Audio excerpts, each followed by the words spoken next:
Tally ho! So today we have some tally hoes. Now, just like we talked about in the last video, we want to start featuring we want to do a let me get this thought out here. We want to do a series on the channel where we feature standard decks. So that's going to be something that we talk about the difference between them, why they're standard, why they're, what the whole idea between them are. And we also want to talk about different decks that creators have been trying to push to get to the standard deck, because they might be tired of Bicycle, especially if you're in the field of what we do. We do Magic. You've got like Alex Pandrea, who've been pushing the Nox. He's like, I want this to be a competitor for Bicycle. So we've got the tally hose today, and basically we're going to give you a nice little show. We will have some fan backs featured on the channel. These are the circle backs. So we will be featuring the fan backs as soon as I have a chance to pick them up, because David does have a pack of them for me. And before we get into the showing of the deck, what we're going to do is we're actually going to, as you can see, we're going to pick a card at random. I think this one's going to look pretty good. That's going to be the King of Diamonds. So now we're going to put these back into the box just like so. Then we are going to flip them over just like that. Oh, that's just that thing. Now we've got to find your King of Diamonds. So we have our jokers here. Now we're here. So we're going to spread through the pack just like that. And you'll see that there's actually one card. Sorry about the angle. There's actually one card besides the two jokers that is face down, and that is your King of Diamonds.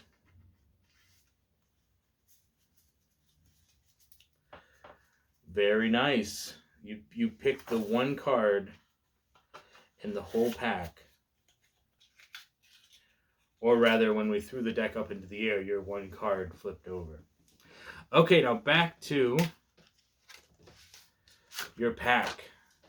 And if we go through the deck just like that, you will see that your card is back in its original position. Haha. Obviously, this is the invisible deck that we got from Rise Magic. Why am I sharing this information with you? Because you deserve to know, I think. Maybe, I don't know. Here's your power pip. The pips for this deck do look a little bit bigger than standard, to help with people seeing them a little bit better, I guess. Or maybe that's just the standard pip size for Tally Ho. So I'm really excited to have these. The way that I just did that presentation was not great, but just a very basic way to do it. But I did make a couple of mistakes that I probably would do differently in a normal setting. For one, I wouldn't do it with the deck still in starter stack, because it's obvious that when I'm going through the cards like this, that all of them are separated. How did I mix the deck up? All that fancy stuff. So these are the Tally Ho circle backs. There isn't a whole lot to say about them in this particular video, but I absolutely love the design, and obviously, I'm a big fan of the circle. To me, I think it's almost a must-have for a lot of decks. Now, here's the thing. As I pointed out in the last video, again, I'm going to be referencing that because there's a lot of information in there that I want you guys to be aware of as we move forward. These videos aren't just standalone. We're trying to build towards something. We want you guys to have relevant information, and we want to make sure that we are passing on the information that we learn to you guys. Because if you're not seeing those videos and you're watching this one, that's great. I do appreciate that, but I also want you to be aware that a lot of the information that I share, if it's not an opinion, obviously I learned it from somewhere, and I want you to go learn that. So some of the stuff that we would talk about in this particular video about the Tally Hose is stuff that we would also talk about in those other videos that that I've been talking about, this series that I'm talking about doing with these cards. Now, how do they feel? That's the question. How do these feel? They feel good. So as far as I know, so Bicycle has 4 different stocks. They've got thick, they've got thin, and then they've got crushed for both of them. So you can have thick stock, you can have thick crushed stock, or you can have thin stock, or you can have thin crushed stock. So you got 4 different options. Now, why am I learning this stuff? Well, because I'm trying to produce my own playing cards, and I want to find out what the best quality is. Now, here's something else to keep in mind in terms of stock. This says that it has a linoid finish. What does that mean? Who knows? The cambric finish for the bees and the crush stock for the bicycles. So here's the thought, right? I just said there's only 4, right? But yet then you threw linoid and then you throw cambric in. What does this stuff even mean? Because if you look at this card, is it any different than the standard bicycle air crush? Because it says linoid finish, but it says linoid, doesn't say air crushed. So if it was printed by Bicycle, does that mean that it's one of those 4 stocks? And because we talked about before, I was gonna find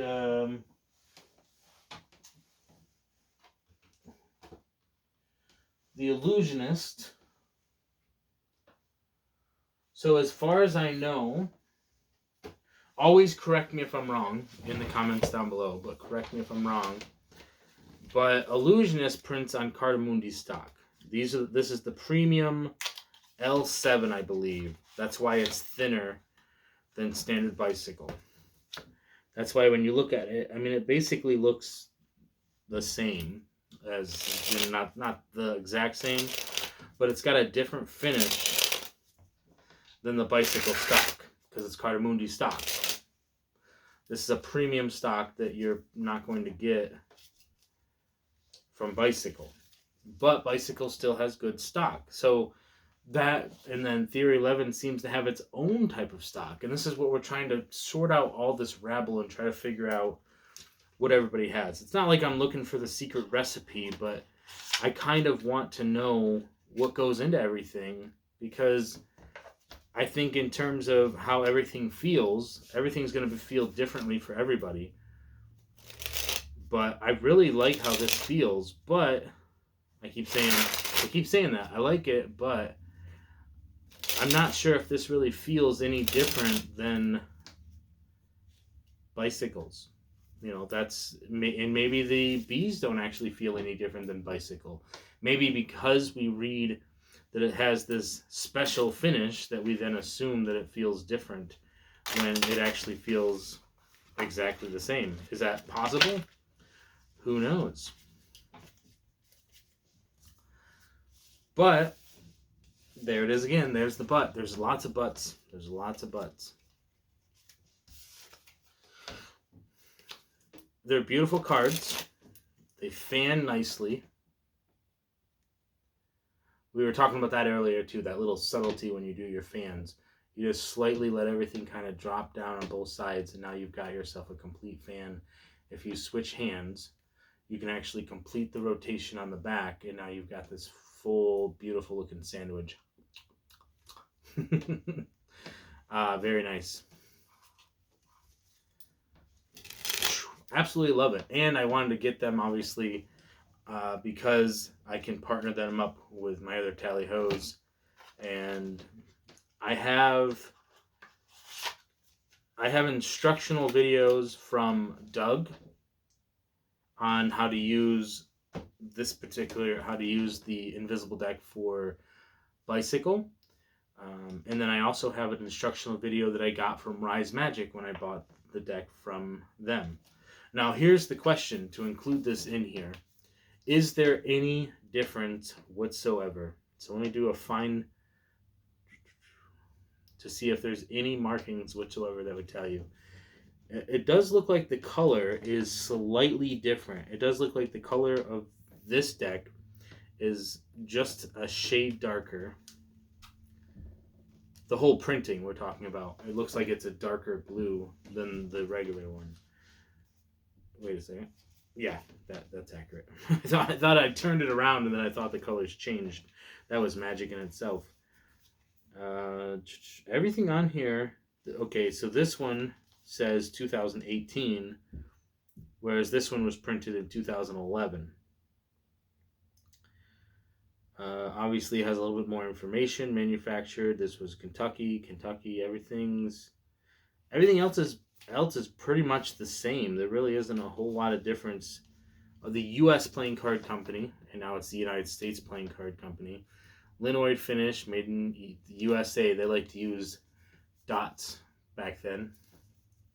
See, they shortened it here and they did the dots here, but they don't do that anymore.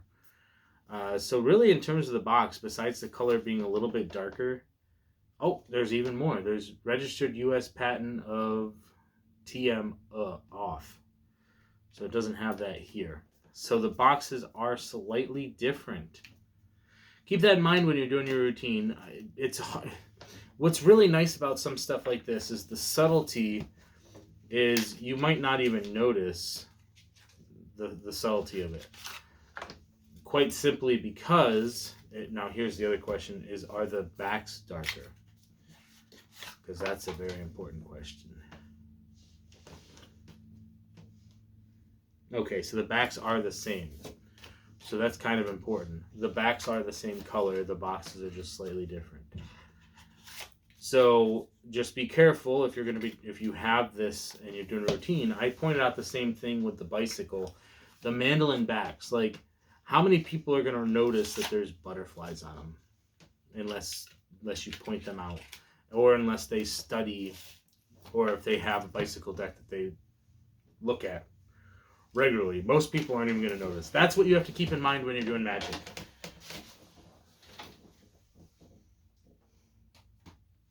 Because keep in mind that the more that we do, the more of a following we have, and the more people that are watching this channel, the information that I'm going to give out is not going to increase. It's going to stay consistent.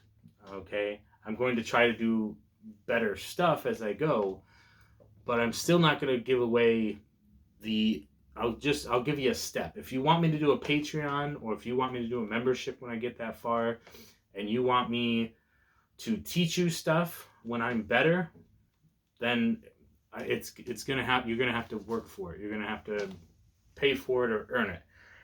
I'm not going to do that unless I feel comfortable doing it and I feel like I have somewhat of a mastery over some of that stuff.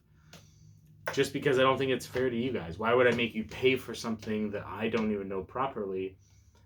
But why would I teach you on the same thought pattern? Why would I even bother doing a tutorial for something that I can't even do it properly? There are things that I've messed up on the channel, tricks that I've messed up, that basically teach you how to do the trick because I didn't know how to do them properly. So I'm not going to intentionally do that kind of thing. But I do want you guys to be prepared for the subtlety of performance, because in one hand, consider this, in one hand you have Rise Magic, you have Doug Kahn, you have these big, other big name magicians. I'm not sure if Chandler's like a big name magician, but he's a big YouTuber. They absolutely live by the invisible deck. They absolutely love it. But on the other hand, we've got Jason, who absolutely hates it.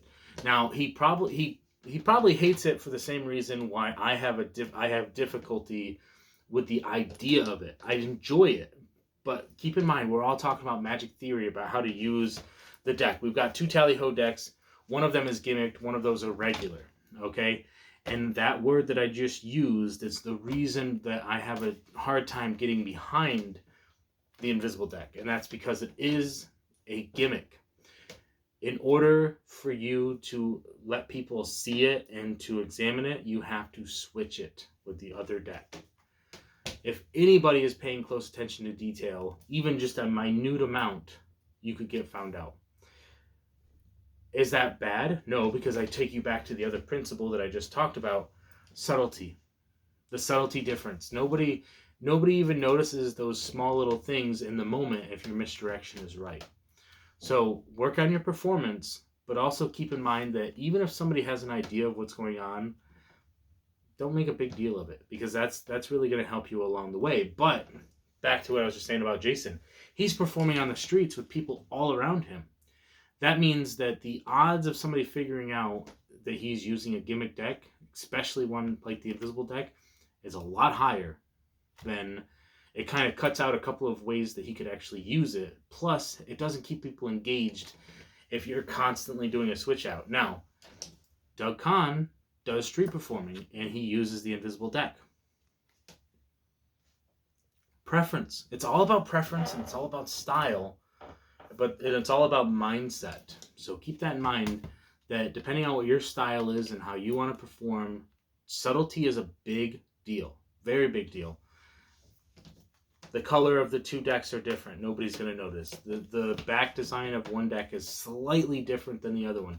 Nobody is going to notice as long as you're on your game, and as long as you're performing up to that ability of doing that thing. So the Tally Hos are a standard deck. They're a standard deck that you can use every single day. And if you want to get into the deck switch, if you want to get into doing that type of stuff, do it.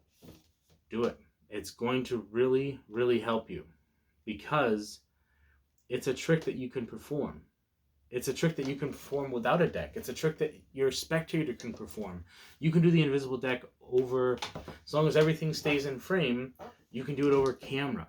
You could do it without them even having cards. You can, there's a lot of different ways to do it as long as you're handling the deck, because you would never give them, this is one thing to keep in mind. I wanted to do a little bit of a performance for you, and I'll probably do it on Friday, one that I've been working on that I want to show you guys, because it includes a couple of other things that I'm combining together that really will help you see what I'm talking about with this. But it's not necessarily this. I'm not going to give too much information on it, because obviously I don't want you to be prepared for what you're going to see. I want you to just enjoy the whole show of it. But keep in mind that misdirection is very, very important, okay?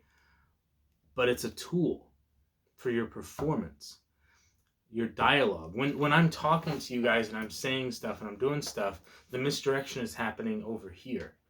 But I'm engaging you here, and something else is happening over here. That is what you have to look at, because when I'm talking to you, if you're like, what was that? And you look over here, because I want you to look here.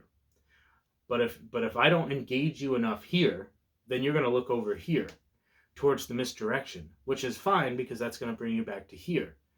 However, the thing is actually happening over here. That's what I want you to keep in mind. Layers. And the one thing I want to leave you with today, because when we're talking about any type of trick like this, is whether you're doing cards, whether you're doing coins, whether you're doing ring magic, whether you're doing sponge balls, cups and balls, whatever it is that you're doing, the one ahead rule. And this isn't just something to know in magic.